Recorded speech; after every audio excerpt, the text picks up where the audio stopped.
Harvey, and the rescue swimmer is ASP2 Elliot Ross. Now, it could be a situation where these 4 crew members of the Coast Guard have never worked together before. They are going out today on a simulated mission. We are over with clear skies and calm temperatures and breezes. We are over the land, the oldest as well. They trace their history back to 1790. Wow. They were called by a different name. It was back in 1915 that they adopted the name of, back in 1790, the Revenue Cutter Service. Is that what they called? I did not know that. All right, now state-of-the-art helicopter. What Rob and I are going to explain to you as they are coming in and featured in your program at page number 36. They have gotten a call in very hostile weather conditions of a person in distress, a pleasure boater that has taken on water or had an issue in the boat and is now with a life vest in the water. They'll first be able to locate, and again, think about very hostile conditions when the sky and the water are the same color. Oh, awesome green, a threatening green. The pilots are on instruments in the cockpit. The flight mechanic is back at the door. They will spot the person being rescued. That person may be an able-bodied person, or it may be an injured person. What will happen is the flight mechanic, when the open door, will tell the pilot, because the pilot can't look down and see the person to be rescued, he'll say backwards 5 feet, go left 2 feet, go right 1 foot. Then the rescue swimmer, at an altitude of about 10 to 15 feet above the water, which we'll simulate today, will actually jump from that open door into the water in an attempt to rescue the person that needs help. Now, as we look at the helicopter as it turns toward us, you might be able to see the hoist that's over there. Right now, because of the winds, the door is on the right side of the aircraft.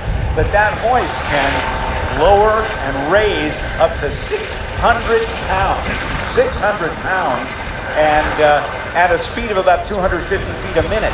It's really amazing. And there are a number of different ways on getting a patient from the water back into the helicopter. And Rob Ryder should know, because you rode in the basket at right a demonstration here. At an air show. Right here in Dayton. So you tell them exactly what you felt when you went through that whole exercise as the person needing help. All right, here we're seeing the rescue swimmer now is going to be lowered down. When they put me out there, I took a radio out and I was talking to you, Danny, and they put me in what they call the rescue basket. It's just like a wire basket. The water drains right out of it. But the first thing they do, the rescue swimmer also assesses the condition of the patient, because if the patient is not mobile, they can lower a deck down and raise the person that way. But in my case, it was the rescue basket. They pulled it up, and I gotta tell you, under the 34-foot diameter of that rotary wing, those were hurricane force winds under there. That's what most people don't realize, the ultimate challenge. Now remember, we're looking at a great weather day. How about a swimmer jumping out of the helicopter at 10 to 15 feet, and then a gigantic wave? It's freezing, it's overcast, looking for the person to be rescued. The training of the rescue swimmers are intense. They write and they tell us that out of a class of hopefuls, it is not unusual to have a 50% attrition. The person may be in shock. And if they're in shock, they may actually fight the rescuer because they're out of their heads. So you've got that going too. You've got the cool water. You've got somebody. And you've got a number of different ways to do it. You've got the litter bed, which is like a plank. You've got the rescue basket. You could use. All right. What that means is in that sleigh there will be 2 human beings, not just one. In fact, they demonstrated that to us over the ocean at a show over Memorial Day weekend. We'll talk more about that. So the coordination of the crew from Detroit, from Coast Guard Station Detroit, covering the Great Lakes. And when you or I are in distress, the Coast Guard is there to help. There has been a movie that was released some years ago. Coincidentally, Kevin Costner, who's done so well with the Yellowstone series on TV, he starred in that. And I've asked the Coast Guard crews over the years what they thought of that movie called The Guardian. And they will tell us, well, it's pretty close to the real thing. Ashton Kutcher was in that too, and Selma Ward. It's worth seeing, and it's pretty much the real deal. Always there has to be some Hollywood in a motion picture. Sure. That's the way they entertain people. That's just the way it is. Now, if you look at the advantage of the tail rotor, you can see that it is enclosed. That's for several different reasons. One is that the helicopter may be landing with a lot of population around it. That shrouded tail rotor keeps people from being injured on the ground. Okay, see that basket coming down? That's it. As we promised, it's made of wire so it won't hold the water. Now look at the swimmer, Rob, who is cabled down. He's got a simulated person to be rescued. He's carrying that person to the basket. That means the person has been injured and needs to be able to be laid flat because of whatever injuries they have. Remember, with a lot of waves, a lot of wind, okay, the simulated person is in the basket, just like you did. That could be you up there, Rob Ryder. I can't believe I did that. I can. But you know, I would do it again. If they offered, I would do it again. Yeah, but you'll have to sign up for 20 years. Is that it? Okay. They may not take me at my age.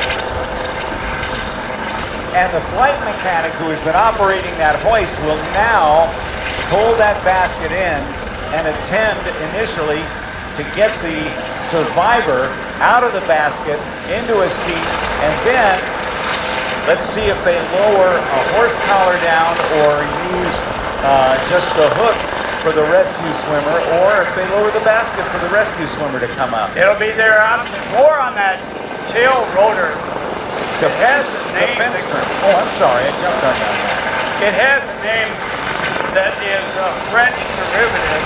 They call it a fenestron, and it equates or translates loosely to little window. Now they have an option of the number of blades back at that tail rotor. It can be as little as 8 blades or as many as 13. Now, you would think they would be spaced evenly apart, but they found by staggering the space between whatever amount of blades that has, it reduces the noise. You wouldn't think so. Think it'd be out of sync, but they have found that to be true. And the noise you're hearing is from a dependable jet engine turning the rotor of the Dolphin. And up goes the rescuer.